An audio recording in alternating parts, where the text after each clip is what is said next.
A Rebuke, Sri Aurobindo style, is the title I have given to a letter that Sri Aurobindo wrote to a disciple.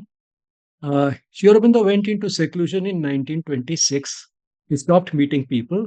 However, the disciples were permitted to send letters to him, and he replied to all of them. Sometimes he would spend almost the whole night writing letters. These are a very precious resource because they give us the words of the Master himself on questions and doubts and difficulties that the seekers faced those days and continue to face even today.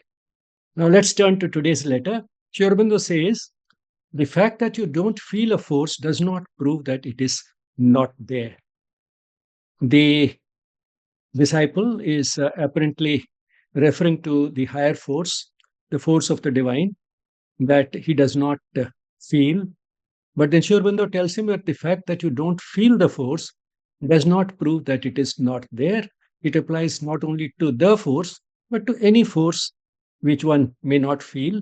And that's why Sri Aurobindo just calls it a force. The fact that you don't feel a force does not prove that it is not there. The fact that we don't feel something does not prove that it does not exist. And then Sri Aurobindo gives a beautiful analogy. The steam engine does not feel a force moving it, but the force is there. We don't expect the steam engine to feel the force that is moving it, but all the same, the force is there. But then he says, a man is not a steam engine. So there's a question mark, which means that the disciple might respond to this by saying that after all, a man is not a steam engine. So is that your question? That's what Sri Aurobindo seems to be asking, that a man is not a steam engine.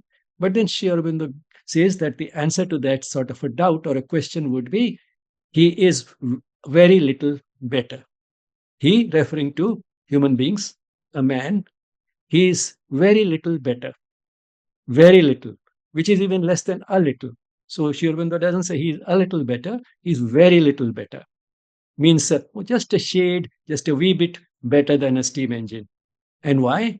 For he is conscious only of some bubbling on the surface, which he calls himself, and is absolutely unconscious of all the subconscient, subliminal, superconscient forces moving him. Why? Because man's awareness only a shade better than that of the steam engine, which is not conscious of the force moving it. The human being is also not conscious of the subconscient, subliminal, and superconscient forces that are moving him. However, he's a shade better because he is conscious of some bubbling on the surface. For example, if there were some bubbles on the surface of the steam engine left behind by the steam which may condense on the surface, so that sort of bubbles the human being can feel, the steam engine can't feel even those bubbles. So that's how he's a shade better. But then where is the folly? The human folly is that he's conscious only of the bubbling on the surface, which he calls himself. So he calls this surface himself. So what is the surface of the human being? The body and the mind. The mind having these two aspects, feeling and thinking. So this body and the mind is the surface of the human being. He calls it that this is what I am. So it is the surface which he calls himself, and he's conscious of some ripples on this surface, something happening to the body and the mind, particularly the mind. And when this happens, he thinks that I am conscious of the force moving me. He thinks that if I decide to do something, I can do it. And therefore, it is this willpower of mind that moves me. And that is all that he's conscious of. But in fact, he's not conscious of the true forces moving him. He's not conscious of all the subconscient, subliminal, and superconscient forces moving him. So, in that sense, a man is only a shade better than the steam engine because the human being is conscious only of some bubbles on the surface and he mistakes this surface with all of himself. And then Sri Aurobindo says within brackets, this is a fact which is being more and more established by modern psychology, though it has got hold only of the lower forces and not the higher, so you need not turn up your rational nose at it.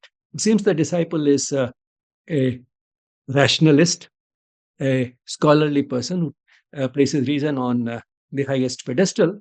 And therefore, Sri Aurobindo tries to tell him that this is something which modern psychology is also now approaching, because this disciple, this intellectually oriented disciple who calls himself a rationalist, is more likely to be convinced by what modern psychology is discovering rather than the ancient wisdom, which talks in terms of subconscient, subliminal, and superconscient forces.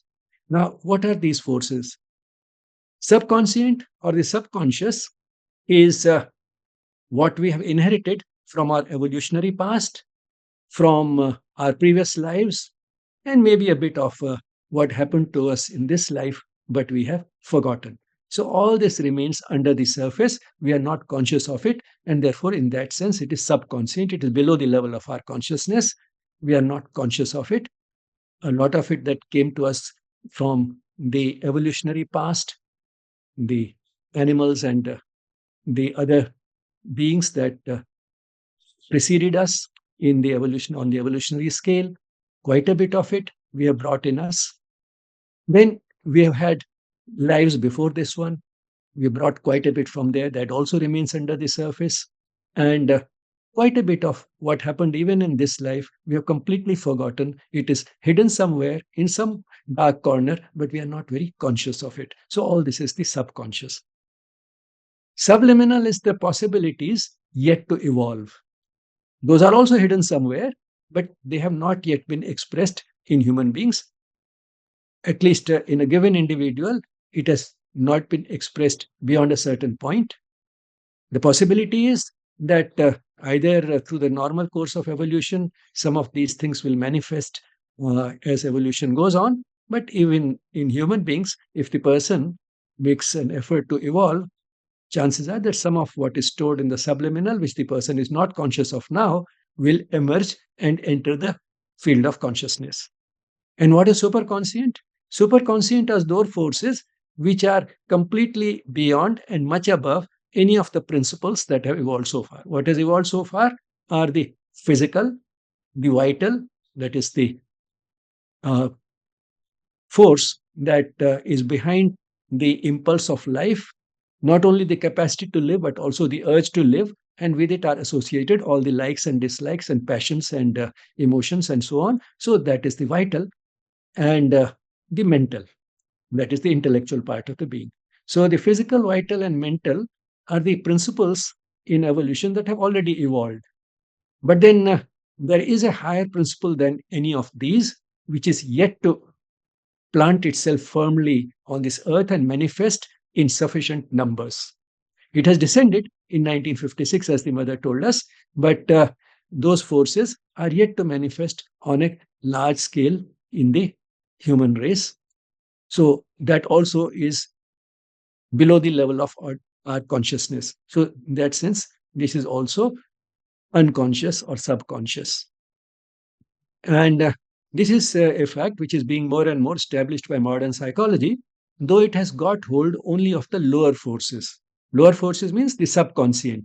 And within the subconscient, by and large, what the human being has brought with him as a part of the collective consciousness of the human race, and what he might have felt in early childhood and so on, but now has been pushed into a corner and the person is no longer conscious of it. So, primarily concerning what the person has already experienced in this life, all this remains below the level of consciousness. So, that is what modern psychology now recognizes as the subconscious. So, if subconscious would mean everything that is not conscious, then it would include all the three. But perhaps that would not be right. It would be better to call it just unconscious, that is, we are not conscious of it. And within that, what is subconscient is what modern psychology has started touching to some extent. The higher parts of the consciousness which are not expressed, that is subliminal, which are yet to evolve, and the superconscient, which is a radically different principle as compared to the physical, vital, and mental, that also modern psychology has not yet thought of. So this is a fact which is being more and more established by modern psychology. So a little bit of the subconscient is all what the modern psychology has now established when Sri Aurobindo was writing. And the situation has not changed too much even today, although there are now enlightened psychologists who are going beyond the subconscient. But all the same, uh, why Sri Aurobindo is talking about it is because this intellectually oriented disciple is more likely to be convinced if modern psychology provides at least a little support for these ideas of the subconscient, subliminal, and superconscient forces which move a person, which do participate in moving the person, but the person is not conscious of it. The person is conscious of only the conscious part of himself, that this is what I have decided to do, and that is the force that makes me do it. So, having said something which is more likely to convince this disciple that the modern psychology uh, is now starting to recognize some of these forces, although only the lower forces. So, at least the fact that modern psychology is considering a bit of it, you need not turn up your rational nose at it. So, which means that don't dismiss it just because you find the subconscient subliminal and superconscient irrational, because modern psychology, which also is trying to be rational, has also at least started recognizing some of it. Then Sri Aurobindo goes on. He twitters intellectually, which is the same as foolishly, about the surface results and attributes them all to his noble self, ignoring the fact that his noble self is hidden far away from his own vision, behind the veil of his dimly sparkling intellect and the reeking fog of his vital feelings, emotions, impulses, sensations, and impressions. So, your argument is utterly absurd and futile. So, as a result of the human being considering the body and the mind, that is the surface, as all of himself, the person also has the courage to twitter intellectually, twitter, to talk at length quickly, but something which is not of much significance, inane, ordinary, unimportant, perhaps only partly true. That is what the twittering is about. And Sri Aurobindo wrote this before we had Twitter as a part of the social media. He wrote this. And in fact, if you see, much of what is there on Twitter as a social medium is also in the same category, spoken quickly, but not of much importance. So the human being twitters intellectually, of the intellect of him, which he is proud, but actually foolishly, about the surface results and attributes them all to his noble self. So whatever results he observes as a result of his intellectual exploration of the surface, he attributes them to all his noble to his noble self, which means yes, I am a good person. I am at least one notch above the rest of humanity. So he has this illusion of being somebody special and noble, and he thinks that is why I'm getting it. I deserve it because I'm noble, and that gives his ego a good boost. But then, while all this is happening, the human being ignores something. What does he ignore? Ignoring the fact that his noble self is hidden far away from his own vision. That what is truly his noble self, the first noble self is in inverted commas, which means what the ordinary human being think, who is just talking or rather twittering intellectually, thinks is his noble self. So that is within quotes. But then this second noble self is not in quotes, which means the true noble self of the human being is something else, not the conclusions that he arrives at and attributes to his noble self while using primarily his intellect, not those, but his noble self, truly speaking, this true noble self is hidden far away from his own vision, something which he is not conscious of, he can't see it. His divine essence, that is his true noble self, that is his true identity, his soul, the divine essence, that is something which he ignores completely. And Why that has happened? Because this divine essence is hidden far away from his own vision. Why is it hidden? Because it's behind a veil. And what is the veil? What is the uh, obstructing medium? The obstruction is because of his dimly sparkling intellect. The intellect is sparkling. It has a glamorous feel. It seems to shine, but it shines actually rather dimly. And it is behind this dimly sparkling intellect, which forms a sort of a veil, that the true noble self, that is the divine essence of the or the soul of the person, is hidden. What else is it that is hiding the noble self? The reeking fog of his vital feelings, emotions, impulses, sensations, and impressions. The reeking fog. Fog, also obscures our vision, brings down the visibility. Uh, but then Shirabanda uses also this adjective reeking, foul smelling. Why? Because the intellect at least is sparkling. The vital feelings, all the baser instincts, all the emotions, uh, not the best of emotions, but emotions rather crude, unrefined, primitive, uh, all that has a foul smell.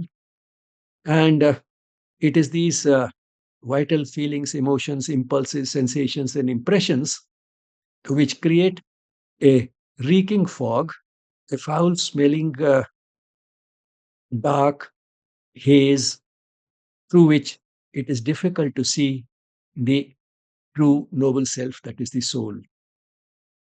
And therefore, your argument is utterly absurd and futile. Your argument, which means that the force does not exist. The force does not exist because I don't feel it. The person does not feel it because of these veils, the dimly sparkling intellect and the reeking fog of his vital feelings. And then he has concluded that I don't feel a force. And that's why Sri Aurobindo tells him that the force that you do not feel uh, exists. The fact that you don't feel it does not prove that it is not there. The steam engine does not feel the force, and yet the force is there. So your argument is absurd because what you attribute to yourself, what you think, or what a human being in general thinks is he himself, is actually only the surface, and he mistakes the bubbles on that surface, which may be in the form of some intellectual ideas, in the form of some feelings, emotions, impulses, etc. All this he feels is all the force that exists, which impels him, which moves him. But in the process, remain hidden the subconscious, the subliminal, and the superconscient forces. And that is because these are visible only to his true self, that is the soul. And since that is hidden, he does not see it and arrives at the conclusion that the force itself does not exist. And whatever force is there is these bubbles on the surface.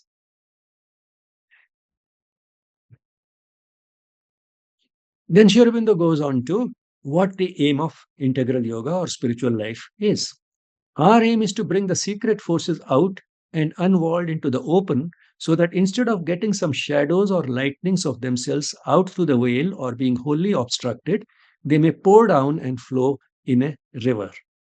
So, what we are getting so far are only some shadows or lightnings of themselves. Themselves means those secret forces. Which are those secret forces? The subconscient, the subliminal, and the superconscient, those forces. So we are getting some shadows or lightnings of these forces because they are coming to us after passing through the veil. They get sort of filtered through the ordinary mind. And the result is that they are either very dimly visible, distorted, and not really convincing us of their existence, or they may be wholly obstructed.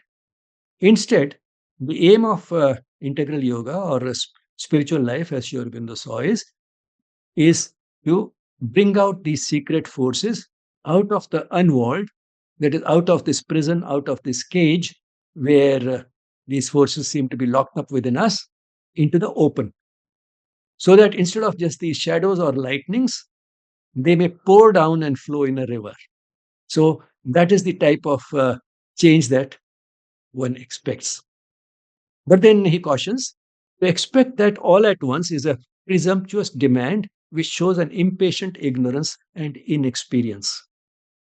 And when a person enters spiritual life, sometimes it's okay, it might be existing, but then why don't I experience this flow of the river, this pouring down of these forces all at once? That is a presumptuous demand.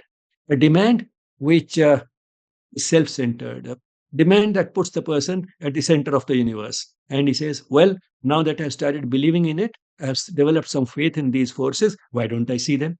So he expects it all at once. If they begin to trickle at first, that is sufficient to justify the faith in a future downpour. So, what may happen in the beginning is a mere trickle instead of the river, but then the trickle is sufficient to justify the faith in a future downpour. So that those trickles are meant to sort of convince the seeker that yes, if you have patience, more will come. That's all. But one doesn't expect that downpour all at once.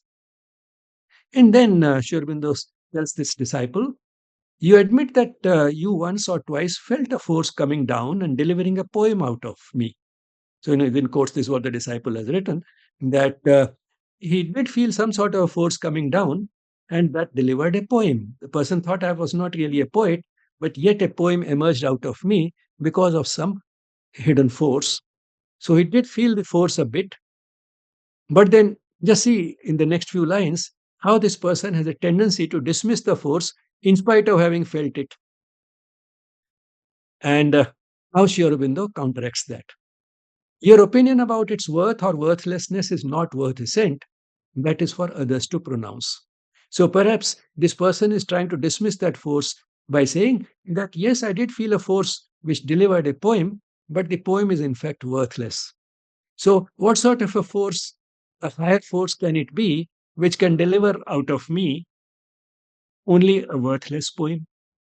So, on one hand, he's trying to appear humble by saying that the poem is worthless.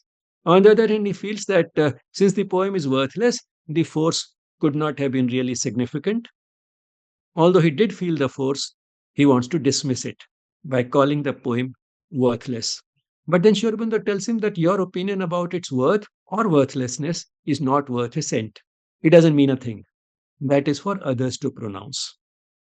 And then comes out that how much this how many words and how much time this person has spent on criticizing and demolishing his own poem. That is sufficient to blow the rest of your Jeremiad into smithereens. Now, this is what is Jeremiad? Jeremiad is a word which comes from the biblical prophet Jeremiah, who denounced the kingdom of Judah because he felt that Judah had broken the covenant, that is, the agreement that human beings had made with God, or Judah had made with God. And because of that, his kingdom was going to fall. So, because of the covenant, which included moral codes, which Judah had broken, Judah's kingdom was going to come down. And now, this word, Jeremiah, has become uh, more or less a synonym for an unfair criticism that denounces something, and it's commonly used for the type of criticism which is quite common. What have things come to? Morals have disappeared from the world is coming to an end. So, just as Jeremiah had predicted the fall of the kingdom of Judah, we seem to be all the time predicting the uh, disappearance of the human race or disappearance of this world altogether because morals have been completely forgotten. So, what have things come to? So, this person has used that sort of a scathing criticism against his own poem, uh, and that's how he feels that the force was not really much. So, what is sufficient to blow the rest of your Jeremiah into smithereens? Now,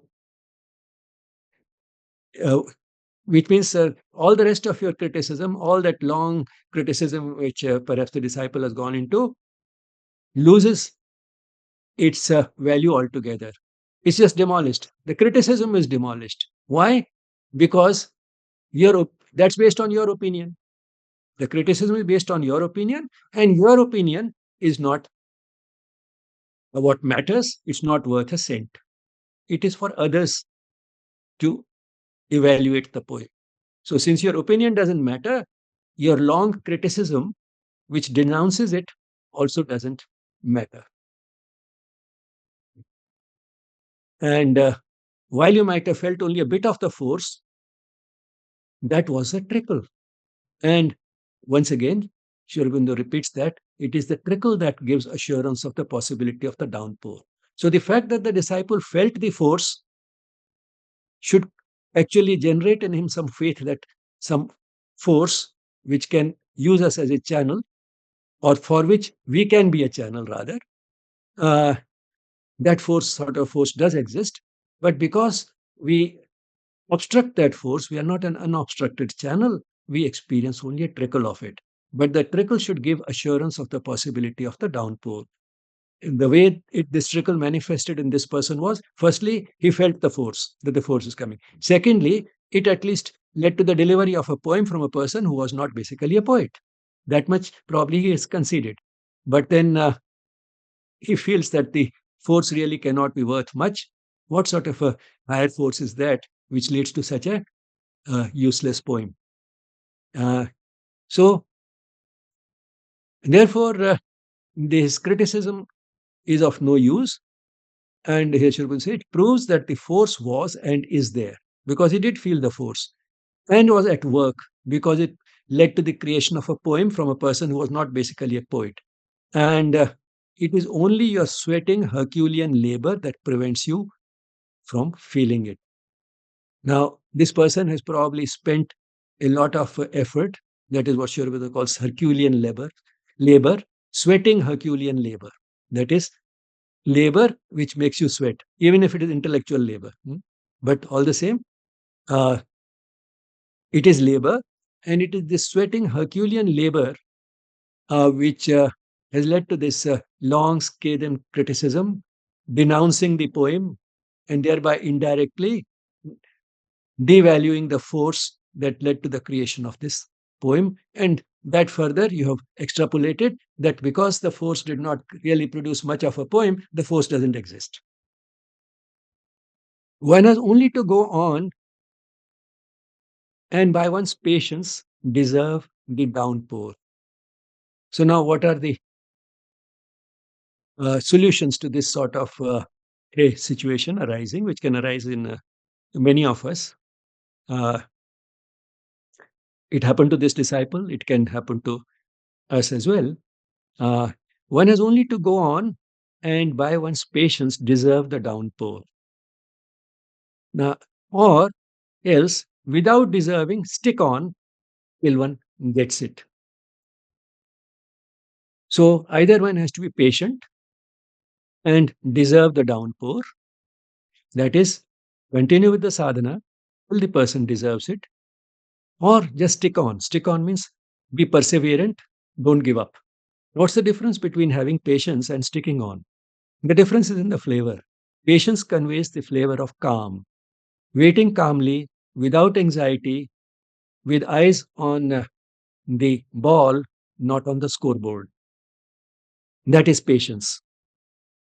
We are content to play the game. We are content with the sadhana. We are content with what we are expected to do and are not really looking for results. We are not looking for progress. That is patience. And that will eventually one day make us deserve the downpour. And the downpour will be not just because of the efforts, not just because of our patience, but because of divine grace. But then the downpour is sure to come, provided we have the patience. We wait calmly, without anxiety, without really even thinking of when the downpour will come. If we think about it, means we are anxious about it. So that anxiety is not something desirable. Or if we do not deserve it, at least we have to stick on, which means that we can be just stubborn and say that, well, I'm not going to give up. All the expectation is there, all the anxiety is there, but at the same time, we go on waiting and saying that I am ready to wait, I'll not give up. So one has that sort of a persistence, but not the patience. So that is sticking on. And then uh, comes this important sentence. In yoga itself, the experience that is a promise and foretaste, but gets shut off till the nature is ready for the fulfillment, is a phenomenon familiar to every yogin when he looks back on his past experience. So, the type of experience that this person had of the poem being the result of a force which he was not very familiar with, and this unfamiliarity made him eventually denounce and deny the force. Now, this sort of an experience is only a glimpse. It's a promise. It is a foretaste. That is, it gives a taste of what is likely to follow if we are patient enough. But then it provides a lot of encouragement. This type of experiences that, well, it is this force made me create the poem. I was not really a poet. So if one takes it positively and takes it as a partial expression of that higher force, partial because we were obstructing, we were not an unobstructed channel. So the force was full, but the expression is partial. So we take that as a promise and a foretaste. That is, if one can produce a poet out of someone who is not a poet, the force is there. This is just the beginning. If I wait patiently, more is likely to come. So this provides a lot of encouragement, this type of experiences. And these experiences are quite familiar to everybody on the path of yoga when he looks back on his past experience. So familiar with every yogin, that is, yogin here refers to a rather accomplished yogi, an advanced person, advanced on the path. When he looks back at his past experience, he knows that the evidence of that higher force, the evidence of that hidden noble self, that is the soul, all this was initially only in the form of glimpses, in the form of a partial manifestation, because we were not yet unobstructed. It was in the form of a foretaste. And here comes another type of experience which the disciple has experienced apart from this poem. Such were the brief visitations of Ananda you had some time before. So this the same disciple has mentioned, perhaps in the same letter, that he also had some brief moments of perfect bliss. But then the person has shown a tendency to stick on to this ananda. Why doesn't this state of bliss last? It came and it went. He tried to stick, wanted it to stick. He wanted to make it a permanent state. But then these visitations were brief. They did not endure. They did not last long. Came, went. So they made these brief appearances, these brief guest appearances, uh, these feelings of bliss, ananda. They made only these short guest appearances and then disappeared. Such were the brief visitations of Ananda you had some time before. So these were also a part of that experience. So being able to write a poem, feeling this state of bliss, these were the experiences which every person on the path has as a promise and as a foretaste. But then this is again a common tendency to try and hold on to the experience, to try to repeat the experience, to try to make the experience permanent. But then he could not do it. So Sri Aurobindo says, it means that you are not like a leech. You couldn't cling to it. Huh? It does not matter if you have not a leech-like tenacity. Leeches are not the only type of yogins. So here you can see a touch of very delicate and sophisticated humor. It does not matter if you have not a leech-like tenacity. You couldn't hold on to that experience because you were not really as tenacious as a leech. But then one doesn't have to be a leech to be a yogi. That may be one type of yogis. One type of yogis may cling to something like a leech, but that is not the only type. So there's just a touch of humor and take it in that lighter vein and get to the essence of it. Uh, so such were the brief visitations of Ananda you had some time before. It doesn't matter if you have not a leech-like tenacity. Leeches are not the only type of yogins. If you can stick anyhow or get stuck, that is sufficient. So again, little play of words, but then the meaning changes so much. If you can stick anyhow, whether it is through patience or whether it is through sheer persistence, or instead of just persisting, either way, either through patience or as a result of just tenacity like a leech, if you are not able to do either of these, then what else is likely to happen? You get stuck, which means you don't progress anymore because you're neither waiting patiently nor are you holding on tenaciously to the path like a leech. And the result is that you get stuck. You get stuck where you are, nothing really changes, you don't progress. Then, it seems that in that letter, the disciple has also said that, well, how can I experience all these great things? After all, I'm not Sri Aurobindo. Now, how does Sri Aurobindo deal with that sort of a sentence or two from the disciple? The fact that you are not Sri Aurobindo, who said you were, is an inept irrelevance. So you can see how Sri Aurobindo has dealt with it, not by getting angry, not by uh, telling him that, how dare you compare yourself with me. Uh, the fact that you are not Sri Aurobindo, why do you have to say that? Nobody told you that you are, that you have to deny it. The fact that you are not Sri Aurobindo, who said that you were, uh, is an inept irrelevance. Very carefully chosen words. Inept, unskilled, mm, which means doesn't show much competence. This type of comparison doesn't show much competence, whether it's competence of the intellect or whatever way you may interpret it, is an inept irrelevance, which means it has really no place in your sadhana. It doesn't really matter. It's irrelevant. Again, Sri Aurobindo has used irrelevance, not irreverence. Just unskilled, inept, not good enough, but not a more harsh word like rude. He could have called it rude rather than inept, or he could have used any type of harsh language to express his anger. But Sri Aurobindo is not angry. He's just trying to point out what is in the interest of the disciple. You don't have to compare that. It is completely irrelevant. It is inept. It is unskilled. It is tactless. And it is completely irrelevant to your sadhana, to your progress. The fact that you are not Sri Aurobindo, who said you were, is an inept irrelevance. Instead of trying to talk in terms of whether you are Sri Aurobindo or not Sri Aurobindo, what should you be doing? One needs only to be oneself in a reasonable way and shake off the hump when it is there, or allow it to be shaken off without clinging to it with a leech like tenacity, worthy of a better cause. So be yourself. One needs to only to be oneself in a reasonable way. That is, in a way that is not full of a giant ego. It is not impatient uh, for progress.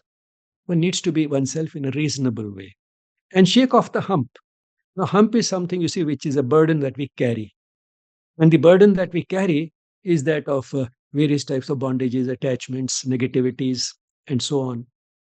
So it is that burden which makes it difficult for us to move faster on the path of yoga. So be yourself, become more and more conscious of what is obstructing your progress, and shake it off. That is what is called rejection. Besides aspiration and uh, uh, surrender, rejection is also important.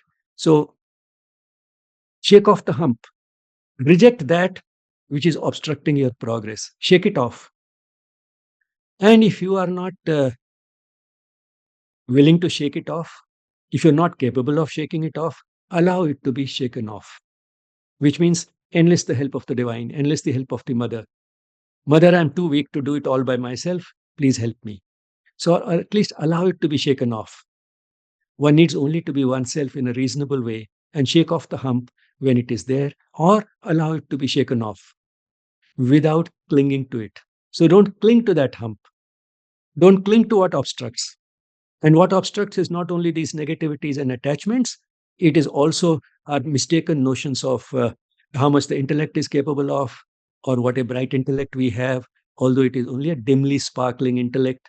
And for the sake of fleeting pleasures which we get from our vital impulses and passions, we cling to those also. So, because of that clinging, we are neither able to shake it off ourselves, nor do we allow the divine, the mother, to shake it off for us. And if we are not open to shaking it off, the divine also will not be able to do it. One needs only to be oneself in a reasonable way and shake off the hump when it is there, or allow it to be shaken off. So that allowing it, giving that consent, showing that willingness, that sincere willingness that I want to shake it off, at least that much is required on our part, or allow it to be shaken off. Instead, what we sometimes do it, we cling to the hump. And how do we cling to it? With a leech like tenacity. So that is where we become like a leech. And leech like tenacity might have a place in yoga, but then it can be used better somewhere else. That leech like tenacity can be used for a better cause. And what is that? To make our aspiration persistent, to make our faith unshakable, no matter what. Those are the things for which that leech like tenacity might come in handy.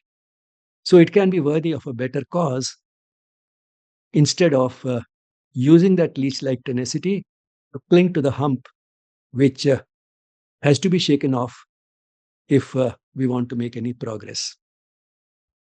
And this occurs in Letters on Yoga, the second volume.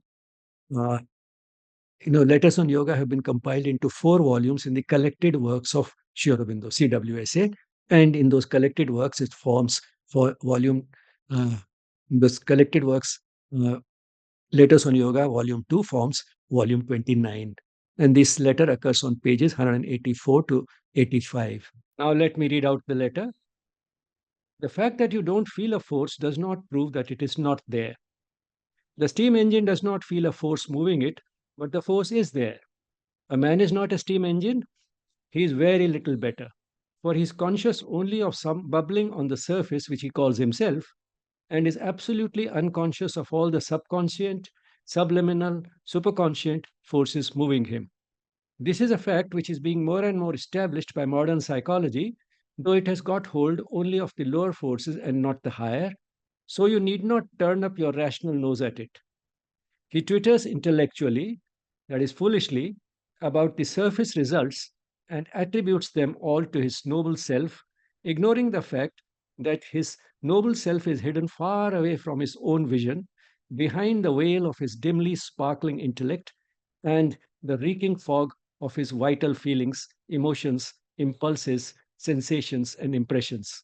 So, your argument is utterly absurd and futile. Our aim is to bring the secret forces out and unwalled into the open so that instead of getting some shadows or lightnings of themselves out to the veil or being wholly obstructed, they may pour down and flow in a river. But to expect that all at once is a presumptuous demand which shows an impatient ignorance and inexperience. If they begin to trickle at first, that is sufficient to justify the faith in a future downpour.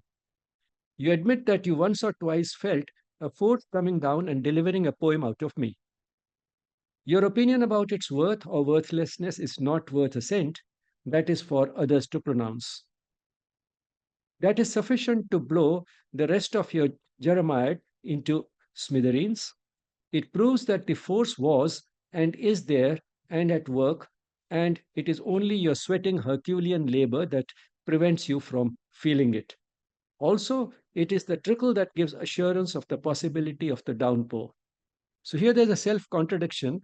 On one hand, the disciple acknowledges that he felt a force that delivered a poem out of him. And then he goes on to criticize the poem. ends up with a Jeremiad, a scathing criticism, and thereby denounces the force that he felt, and finally ends up denying the force. So he denounces it and then denies as if the force doesn't exist at all.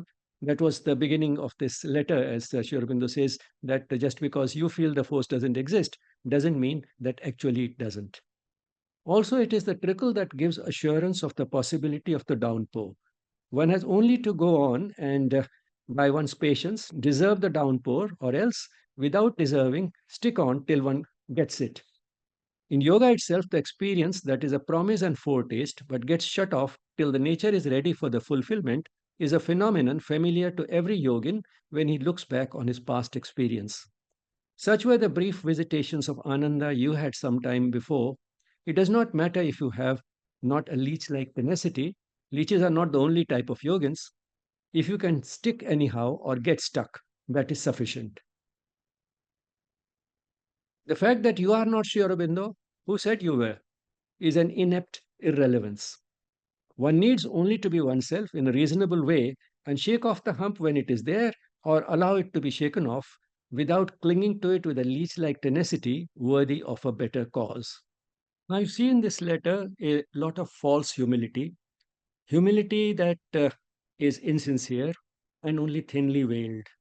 It hides behind it a giant sized ego bordering on a delusion of grandiosity. This combination of grandiosity and false humility amounts to stupidity. After all, whom are you writing to? You're writing to Sri Aurobindo, the divine who knows everything. Do you think he'll not be able to see through it? Uh, but all the same, he has done it. And before we feel that the disciple was truly stupid, let's look within and see how often we also act out of such stupidity. Because just as wisdom has no monopoly, neither is there any monopoly on stupidity. Then you find that the person is full of conflicts. The person who is proud of his intellect is talking on one hand of the force being felt when he wrote a poem, the force perhaps being felt when he had these brief visitations of Ananda, and yet coming to the conclusion that the force does not exist. And in Sri Aurobindo's response to this letter, you can see a trace of anger, no doubt. But then, more than anger, if you see his literary style, his sense of humor, even if it is sometimes sarcastic humor, and what he has ended up doing is conveying in a very effective language a message which is not only for that disciple, but rather generalizable. That is the beauty of the letters that we find in Letters on Yoga. All the 4 volumes of Letters on Yoga, like all the volumes in the collected works of Sri Aurobindo, are available for free download on the website of Sri Aurobindo Ashram Pondicherry. Thank you all.